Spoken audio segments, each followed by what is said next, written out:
Hello students, हमने normality के numericals करे थे। ठीक है, तो नॉर्मेलिटी का जो आपका एक न्यूमेरिकल था ये, उसमें थोड़ी सी मिस्टेक हो गई थी। यहाँ पर आपका आएगा 500/120, मैंने आप बाय मिस्टेक कर दिया। Okay, so 20 + 60 + 40 that will be 120। So N4 will be how much? 120/500। Okay, so ये छोटी सी मिस्टेक बाय मिस्टेक मेरे से हो गया था, तो आप इसको करेक्ट कर लीजिएगा। आपने अगर वीडियो देख ली है तो आपने करेक्ट कर ही लिया होगा इसको। ठीक है, कि छोटी छोटी गलतियाँ तो हर किसी से होती रहती हैं। ओके, सो आपको मैंने बोला था जब मैं मोलैरिटी करवा रही थी आपको कि 2-3 टाइप के जो न्यूमेरिकल्स हैं ना वो आपके लेफ्ट हैं। वो मैंने बोला था जब आपको नॉर्मेलिटी मैं करवा दूंगी उसके बाद वो 2-3 टाइप्स के न्यूमेरिकल्स हम स्टडी करेंगे। तो अब देखिए वही एक जो टाइप हमारी रिमेनिंग थी वो मैं आपको बताऊंगी। That type is your molarity of the solution on mixing of the solution which react chemically। उन सॉल्यूशंस की मोलैरिटी को निकालना जो मिक्स करने, आपस में अगर हम उनको मिक्स कर रहे हैं तो डाटा रिएक्टिंग द केमिकली, वो केमिकली क्या कर रहे हैं? रिएक्ट कर रहे हैं। ठीक है, सो अब जब दो टाइप की सॉल्यूशन अगर केमिकली रिएक्ट नहीं कर रहे थे तो वहाँ पे आप कौन सी इक्वेशन यूज़ कर रहे थे? मोलैरिटी की इक्वेशन यूज़ कर रहे थे। यस, लेकिन यहाँ पर क्या कर रहे हैं? वो रिएक्ट केमिकली कर रहे हैं। तो जब भी दो टाइप के सॉल्यूशंस केमिकली रिएक्ट करते हैं ना, तो वहाँ मोलैरिटी की नहीं नॉर्मेलिटी की इक्वेशन यूज़ करी जाती है। तो देखो, use the normality equation instead of using the molarity equation. Molarity की यूज़ करते हुए क्या यूज़ करो? नॉर्मेलिटी की इक्वेशन यूज़ करो। N1V1 is equal to N2V2। अब मैंने आपको बताया था there is a relation between the normality and the molarity, and what is that relation? Normality is equal to N factor into molarity, है ना। यार N फैक्टर डिपेंड करेगा कि आपका जो सब्सटेंस है वो एसिड है, बेस है, या आपका सोल्ट है, या ऑक्सीडाइजिंग एजेंट है, या रिड्यूसिंग एजेंट है, वो है क्या, उस पर डिपेंड करेगा ये। So normality is N factor into molarity. So on the basis of this, a numerical is there.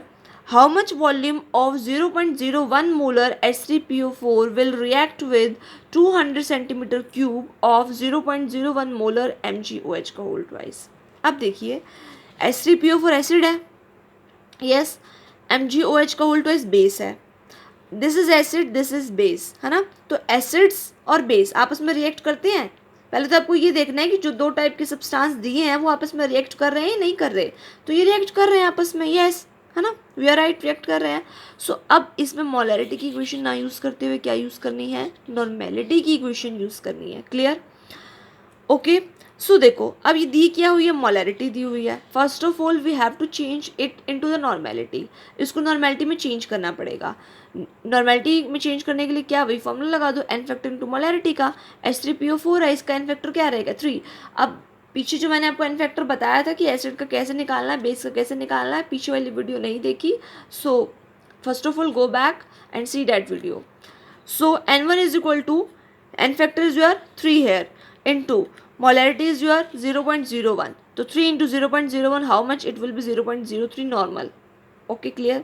similar way for MgOH का whole twice 2, यहाँ पर कितना है? यहाँ पर इसका N factor 2 into its molarity 0.01 and that will be 0.02। clear? now इसका जो ये हमारा H3PO4 है, इसका कितना वॉल्यूम यूज़ करें, इसका कितना वॉल्यूम यूज़ करें ताकि वो रिएक्ट हो जाए किससे? 200 centimetre cube of the 0.01 molar MgOH का होल ट्वाइस से। अब इक्वेशन लगानी है N1V1 इक्वल्स टू N2V2। इस सॉल्यूशन का ना N1 इसके लिए लिया मैंने H3PO4 की, इसका कितना वॉल्यूम हो वही देखना है ना हमें, इसका कितना वॉल्यूम हो ताकि वो will react with the 200 centimetre cube of this 0.01 molar. इसकी नॉर्मेलिटी क्या आ चुकी है? 0.02 चेंज करने के बाद। तो N1 लगा दो, कितना है? 0.03। इसका कितना वॉल्यूम यूज़ करो? V1 मुझे नहीं पता, N2 मुझे पता है 0.02। V2 कितना है? 200 सेंटीमीटर क्यूब। यहाँ से क्या निकाल लोगे? निकाल लोगे V1, यहाँ से हो जाएगा ना कैलकुलेट, यहाँ से V1। सो सिंपल सा न्यूमेरिकल था ये आपके लिए। यहाँ से V1 आप कैलकुलेट कर लेना, जितना भी आपका ये V1 आएगा, सो इतना वॉल्यूम इसका यूज़ होने वाला है। क्लियर। अब देखो ये वाला जो नीचे वाला न्यूमेरिकल है ये बिल्कुल ऐसा ही है जैसे अभी आपको करवाया मैंने ये ऊपर वाला numerical.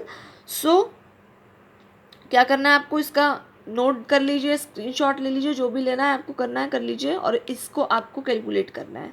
This is your homework. Now see another type of numerical. Calculate the molarity of mixture. Calculate the molarity of mixture of equal volumes of 40% H2SO4 having the density 1.2 gram per centimeter cube and the 60% H2SO4 having the density 1.4 gram per centimetre cube. यही है आपका। अब देखो क्या कह रहा है कि मिक्सचर की मोलैरिटी निकालो। मिक्सचर की मोलैरिटी निकालो कि मिक्सचर में आप क्या ले रहे हो, इक्वल वॉल्यूम H2SO4 का ले रहे हो और वो उसकी परसेंटेज अलग अलग दे रखी है, मतलब इस H2SO4 की 40% दे रखी है, इस H2SO4 की 60% दे रखी है, दोनों को मिक्स कर रहे हो तो मिक्सिंग की मोलैरिटी पूछ रहा है वो आपसे, दोनों का वॉल्यूम क्या है, इक्वल है। ठीक है। अब सबसे पहले क्या निकालो, मोलैरिटी तो निकालनी पड़ेगी भाई, परसेंटेज दे रखी है हमारे को, मोलैरिटी तो निकालनी पड़ेगी। परसेंटेज और डेंसिटी दे रखी है, मोलैरिटी का कौन सा रिलेशन यूज़ करोगे जल्दी बताओ फटाफट, क्या यूज़ करने वाले हो। M1 is equals to 10x/D/90। 10x/D क्या होता है, मॉलिक्यूलर मास होता है ना, मॉलिक्यूलर मास में डायरेक्ट H2SO4 का लिखने लग रही थी, H2SO4 का होता है 98, सो 10x/D/98 ही लिख दिया मैंने डायरेक्ट, कोई प्रॉब्लम नहीं होगी ना आपको इसमें। Okay clear. ऐसे क्या निकाल लोगे, M2 निकाल लोगे। M2 क्या हो जाएगा, मतलब इस सॉल्यूशन की मोलैरिटी, ये जो है इसकी मोलैरिटी लिखी है मैंने इस H2SO4 की जिसका 40% बाय वेट दे रखा था, और ये इसकी नॉर्मेलिटी लिख रही हूँ मैं 60% वाले की। 10x/D बाय इसके लिए भी क्या H2SO4 तो 98 ही रखोगे, यस और no, clear. 10 into x is how much 40% H2SO4 का मतलब कि 40 ग्राम है ना, यस और no, into its density is how much 1.2 multiplied with the 1.2 divide by its 98। Now similar way for second solution, x how much बताओ 60 into its density 1.4 divided by your 98। M1 M2 निकाल लोगे, you can calculate M1 M2 calculate कर सकते हो। अब mixture की molarity निकालनी है, फाइनल मेन जो पॉइंट पे आते हैं हम। मिक्सचर की मोलैरिटी निकालने का फॉर्मूला बताओ, M1V1 plus M2V2 is equal to M3V3, yes और no, clear. M1V1 plus M2V2 is equal to M3V3। अब M1 देखो, यहाँ से M1 आ जाएगा, यहाँ पुटअप कर दोगे, यहाँ से M2 आ जाएगा, यहाँ पुटअप कर दोगे। अब what are the volumes, volumes are given to you, बताओ वॉल्यूम दिया हुआ है आपको। उसने एक बात जरूर कह दी, वॉल्यूम नहीं दे रखा, उसने ये बात जरूर बोल दी इक्वल वॉल्यूम यूज हो रहा है। इक्वल वॉल्यूम यूज हो रहा है मतलब V1 equal to V2 equal to V, ये बोल दूँ, इक्वल वॉल्यूम है ना, ये ले लिया V1 equal to V2 equal to V, तो ये हो जाएगा, यहाँ से आपका M1 आ जाएगा, यहाँ V1 की जगह M1 आ जाएगा, V1 की जगह V हो जाएगा, M2 आ जाएगा, यहाँ से V2 की जगह भी V हो जाएगा, और M3 आपको निकालना ही है, और V3 आपका क्या हो जाएगा, V3 is the final volume, मतलब V3 इज इक्वल टू क्या होगा, V1 प्लस V2, यही होगा ना V3, V1 प्लस V2, मतलब V1 plus V2 M1V plus M2V is equal to M3 V1 plus V2, कितना है, दोनों V ही हैं तो कितना हो जाएगा, ये 2V नहीं हो जाएगा, 2V हो जाएगा ये। अब क्या हो जाएगा, यहाँ से V से V यहाँ से कॉमन ले लो, यहाँ भी V है, V से V क्या हो जाएगा, कैंसिल आउट हो जाएगा, तो यहाँ से आपका M3 क्या बन जाएगा बताओ जल्दी, M3 क्या बन जाएगा, M1 plus M2 bye 2, M1 plus M2 bye 2, यही बन जाएगा। ये V कॉमन आ जाएगा ना, V से V कैंसिल, ये 2 यहाँ नीचे डिवाइड में, ये आपका फाइनल मोलैरिटी आ जाएगी। M1 M2 खुद कैलकुलेट करना है आपने, जितना भी आएगा ये M1 M2 मैंने आपको बता दिया कि इस टाइप के न्यूमेरिकल को कैसे सॉल्व करना है आपको। क्लियर हो गया आपको इतना। तो ये 2-3 टाइप हमारी लेफ्ट थी, वो भी हमने कर ली हैं। अब इसके बाद बहुत सारे रिलेशंस मैंने आपको बता दिए है ना, तो ये बहुत सारे रिलेशंस हैं जो मैं आपको बता रही हूँ, जैसे मोलैरिटी और परसेंटेज स्ट्रेंथ का, मोलैलिटी और मोल फ्रैक्शन का हो गया, मोलैरिटी और मोल फ्रैक्शन का हो गया, तो आप इसको नोट कर लीजिए या स्क्रीनशॉट ले लीजिए जल्दी जल्दी। ये 3 हैं, बाकी मैं आपको और शो करती हूँ।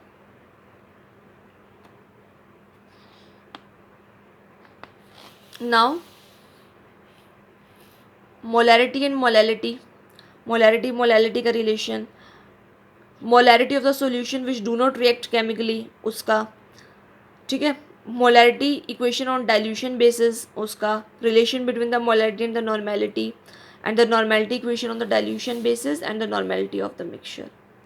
तो ये आपको सारे नोट कर लेने हैं एक इसका अच्छे से एक जगह पर, ताकि आपका कोई भी रिलेशन पूछा जा सके तो आपको पता हो कि यहाँ पर ये रिलेशन लग रहा है, तो आप इजीली लगा सके वहाँ पर वो रिलेशन, ठीक है। तो ये तो बात हो गई हमारी कंसंट्रेशन टर्म नॉर्मेलिटी की, ये बात हो गई है हमारी। अच्छा, उसके बाद देखिए दो टर्म्स जो हैं आपकी, पार्ट्स पर मिलियन और पार्ट्स पर बिलियन क्या होता है, पार्ट्स पर मिलियन और पार्ट्स पर बिलियन क्या होता है, ठीक है। So what is parts per million? For very dilute solutions, that is when a very small quantity of a solute is present in the large quantity of the solution। जब आपका क्या होगा, solution में सोल्यूट की जो quantity है ना वो बहुत ज़्यादा कम है, वेरी वेरी लेस, मतलब सॉल्यूशन बहुत ज़्यादा डाइल्यूट है और उसमें सोल्यूट की जो क्वांटिटी है वो बहुत ज़्यादा कम है, तो जो कंसंट्रेशन टर्म का यूज़ होने वाला है ना वो पीपीएम होने वाला है। क्या होने वाला है? वो पीपीएम होने वाला है, पार्ट्स पर मिलियन। ये कुछ नहीं है, ये वैसा ही है जो आपने मास परसेंटेज पढ़ा था ना, बिल्कुल वैसा है, नथिंग, उस कुछ नहीं है। और ये मास of solute by mass of solution, यही करते थे वहाँ पे आप, मास of solute by mass of solution, और मल्टीप्लाई किससे कर देते? 100 से, तो वो क्या आ जाता था? आपका मास परसेंटेज आ जाता था, येस और no. But here is the parts per million, यहाँ पे क्या है? पार्ट्स पर मिलियन है। तो मिलियन मतलब देखो वहाँ परसेंट था, मास परसेंट, सेंट मतलब होता है 100, यहाँ क्या? मिलियन, मिलियन मतलब 10 की पावर 6, मिलियन मतलब 10 की power 6। So ppm is your mass of solute by mass of solution into 10 raised to the power 6। Percentage में 10 की पावर 2 होती थी, बस ppm में क्या कर दो? मास of solute by mass of solution में 10 की पावर 6 से मल्टीप्लाई हो जाएगा, और कुछ नहीं है। मास of solute is W2, mass of the solution is W1 plus W2 into 10 raised to the power 6। Now this is the mass of the solute. अब बता रहा है आपको क्या है, this is the mass of the solute present in the 1 million parts bye mass of the solution, कि 1 million part में कितना मास ऑफ सोल्यूट प्रेजेंट है, डेट इज योर पीपीएम, और कुछ नहीं। क्लियर? एक्चुअली में जैसे कि एयर में पॉल्यूशन को चेक करना हो तो किस कंसंट्रेशन टर्म में चेक किया जाता है? पीपीएम में चेक किया जाता है, पॉल्यूटेंट्स के अमाउंट को बताना हो तो। अब देखो, calculate the percentage of the 400 ppm of the chloroform. इसकी मुझे क्या बतानी है? परसेंटेज बतानी है। दे क्या रखा? पीपीएम, चेंज किस में करना है? परसेंटेज में। अपने फॉर्मूले पे आ जाओ, इसी वाले पे आ जाओ। पीपीएम दे रखा है, कितना दे रखा है? 400 equals to mass of solute, mass of solute by mass of solution into 10 raised to the power 6। बस मैंने कुछ नहीं किया, पीपीएम वाला फॉर्मूला जो था उसी में पुट कर दिए, 400 रख दिया पीपीएम की जगह, क्योंकि मुझे 400 पीपीएम दे रखा था। अब देखो मुझे निकालनी क्या? परसेंटेज। परसेंटेज जब निकलेगी, मास परसेंटेज निकालनी एक तरह से, वो जब यहाँ पे 10 की पावर 2 आएगा। क्या आएगा यहाँ पे? 10 की पावर 2 आएगा, है ना। अब मैं 10 की पावर 2 कैसे बनाऊँ? जल्दी बताओ कैसे बनाऊँ यहाँ पे 10 की पावर 2? 10 की पावर -4 से मल्टीप्लाई कर दूँ दोनों साइड, 10 की पावर -4 से। 400 इंटू 10 की power -4 equals to mass of solute by mass of solution into 10 की पावर 6, 10 की पावर -4। दोनों जगह मल्टीप्लाई कर दे तो अफेक्ट नहीं पड़ेगा। ये कितना हो जाएगा? 10 की power 2 mass of solute by mass of solution into 10 raised to the power 2। ये परसेंटेज नहीं बन गई आपकी, इसी को तो परसेंटेज बोलते हैं। जब परसेंट, सेंट मतलब 100, जब 10 की पावर 2 आ जाए तो वो परसेंट बन जाता है, और वो किसके इक्वल आ गई है? 400 इंटू 10 की पावर -4, और 400 इंटू 10 की पावर -4 कितना हो जाएगा? जल्दी बताओ। 10 की पावर 2 है ये, 10 की पावर 2, 10 की power -4, base same, power add, लेकिन 2 -4 है तो सब्ट्रैक्ट हो जाएगा, तो that will be 4 into 10 raised to the power -2%। ये आ गया आपका आंसर, बस और कुछ नहीं था। समझ आया है ना आपको? कुछ भी नहीं किया मैंने, परसेंटेज ppm दे रखी थी, वहाँ ppm रख दिया बस। मास ऑफ सोल्यूट में मास ऑफ सोल्यूशन 10⁻6 होता है, लेकिन मुझे परसेंटेज चाहिए तो मैंने क्या कर दिया, 2 बनाना है मुझे। 2 कैसे बनाऊँ भैया, 10⁻⁻4 से इधर भी मल्टीप्लाई कर दूँ, इधर भी मल्टीप्लाई कर दूँ मैं, तो यहाँ पर कितना हो जाएगा, 4 × 10⁻2 हो जाएगा, और यहाँ 10⁻2 बन जाएगा। तो ये पूरा क्या होता है, परसेंटेज होता है। तो परसेंटेज कितनी आ गई, 4 × 10⁻2 आ गई। क्लियर। अब मैं आपको फॉर्मूला बताऊँ फिर घुमाऊँ मैं आपको, मैंने आपको डायरेक्ट एक सिंपल सा मेथड बता दिया कि भी ऐसे ही कर लो डायरेक्ट, ठीक है। अब देखो पार्ट्स पर बिलियन, बिलियन का मतलब होता है 10⁻9।